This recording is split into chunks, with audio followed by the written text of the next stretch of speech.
But I have ballsed up with the sale on this car. Really ballsed up, and it's back to that old thing of the Doblo's back from MOT. Now, I've always said this Doblo had boinging top mounts and the suspension needed work, but it didn't actually come up with that on the MOT at all. I don't know if top mounts are a test point or not, but I had them replaced anyway. What else did they do? I think they did a couple of tyres perhaps, and they did a sensor for it because it threw one up on the way down for its MOT.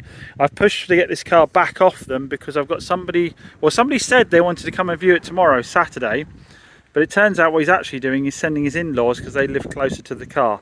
Now, so I guess I'm just gonna hopefully the car makes a good impression on the in-laws and they have an idea of what they're looking at, and they recommend that he buys it. I don't see why he wouldn't. The car is super clean. We had a little bit of paint work done on it, not much. The panels on it are fantastic. Needs a little wipe over now. It's been down to the garage. It's obviously, we've got an advisory free on the MOT again, of course. And inside now, the car is, with bar a very little bit of wear on the driver's seat, pretty much as new. I drove this around quite a bit. I thought it was a cracking car. That 1.6 diesel was proper peppy. Obviously, it's really airy. And there's something about that slightly higher seating position as well, isn't there?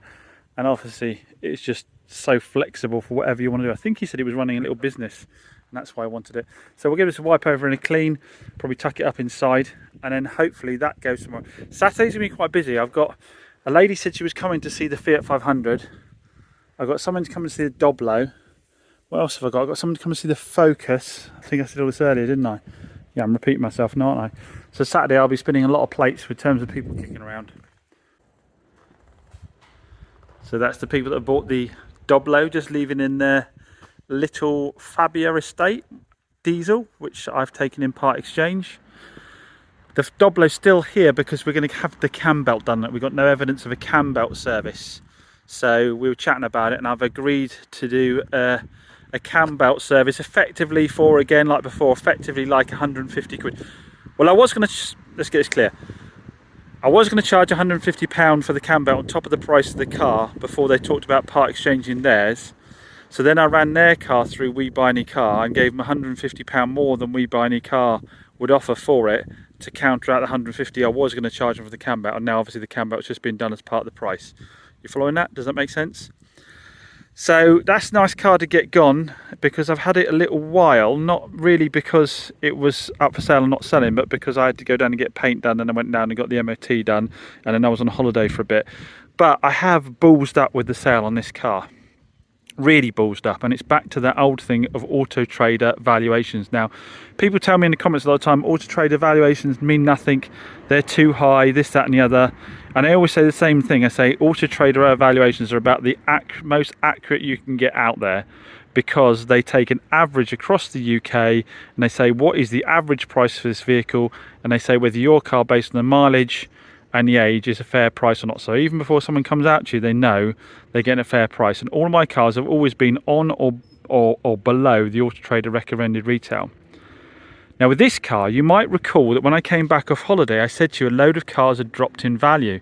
When I first bought this car, it said it was worth £9,500 with the mileage it had on it and the spec it was. I had it away having paint done to it. By the time I got it back from paint, it dropped to £9,000 value. So I was like, oh great, I've dropped £500 in potential sale price straight away.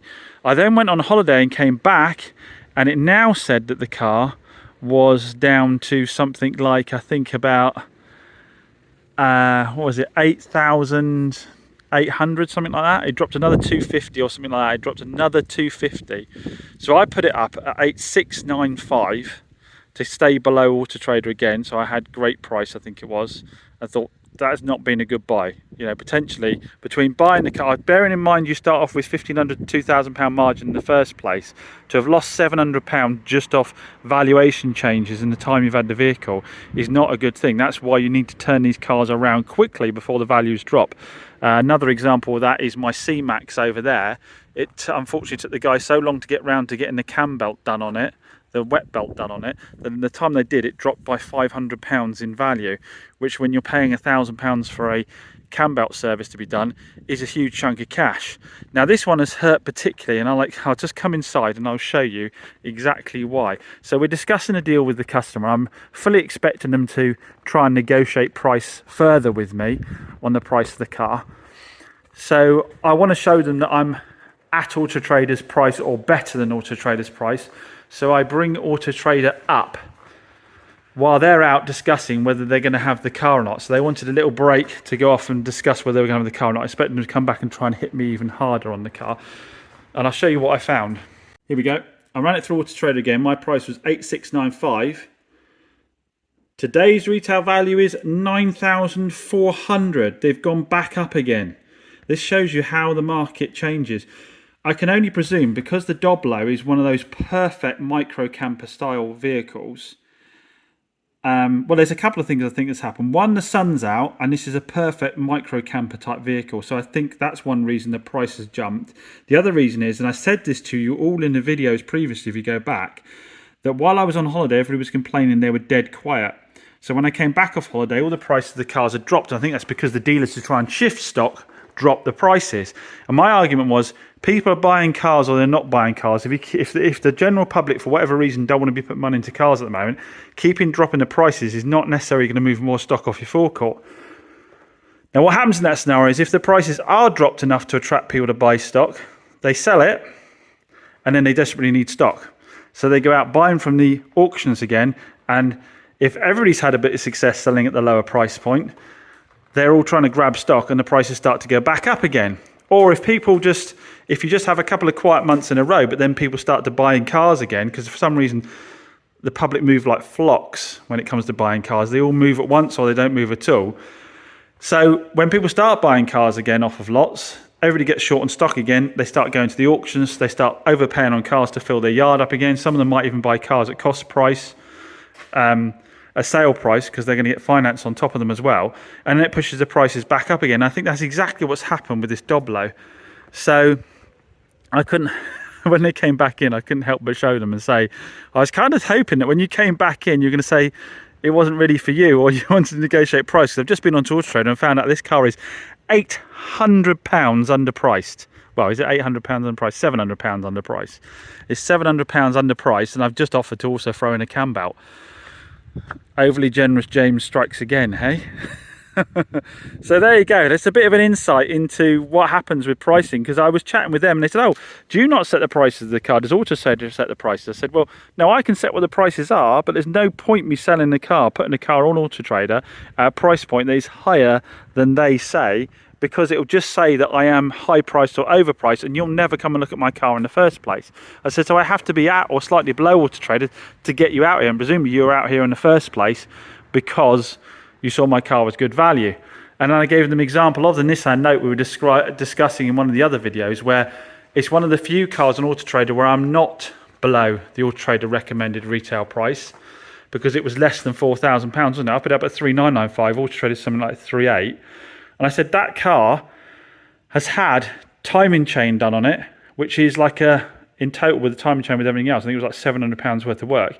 If you've got another one next to it with exactly the same mileage on, and Autotrader says that's worth 3,800, surely mine's worth £100 or so more for having the timing chain that one hasn't had, because it will need one at some point in its life or not, or sooner or later. So I was explaining that to them as well. They didn't actually try and renegotiate the price again, understandably. Understandably, I think when they saw that price on the screen, I think they were more than happy to get the deal signed off. They knew they were getting a fair price on it. To be fair, they've just had the cam belt done on their Fabia. So that is, and the MOT's until February next year. So that one actually could have a good clean up, a fresh ticket on it. I don't think I'd sell it with the existing ticket, but it was very clean. It's the 1.6 diesel, I believe. It's the Fabia Estate, so it's a good little usable car. Could be a good bit of stock, and it'll be in the sort of 3,995 price range, because it's only done 70,000 miles on a 2014. Sounds cheap to me, cars being 2014, 3,995 now. I guess I'm used to the COVID. I think the COVID thing is petering off now, isn't it? So that'll be a nice little bit of stock for me. I did test drive it. Don't worry, Royston. I did test drive it. I went through the gears and I did start it from cold. I let it sit out their entire time. They were test driving. We were chatting. So it sat outside for a good hour before I started again to see whether we had any horrible noise or not. That's obviously not any cast iron guarantees, but their reason for upgrading to this one is a bigger family now. So it didn't seem like they were trying to out of the other car too badly either. But that obviously will remain to be seen when we run it a little bit longer. But no, they were lovely, lovely people, and I'm sure it's a decent car. Now, we have had a subscriber message me today who I helped him sell his M5 BMW to Cubic Cars. I didn't make anything out of it. I just need to stop doing things for free. I put the two of them in touch with each other. They worked out a deal. Anyway, he now needs a little runabout to take his dogs about. So I'm going to message him and let him know this Fabia's just come in, because that might be absolutely bang on for him. Just now got to hope that the Moores boys can fit me a Camber in super quick and we can get that out to that couple. I did actually enjoy driving that car. If you're looking for something that sort of size, I'd recommend going and trying one, because I thought it was a cracking little drive. Don't forget the raffle on our Fiat Ibiza is still ongoing. And also don't forget that my raffles are guaranteed draw regardless of how many tickets sell. So you've got a choice of having the 2015 Fiat Ibiza 1 litre petrol that has a new MOT on it. It's advisory free.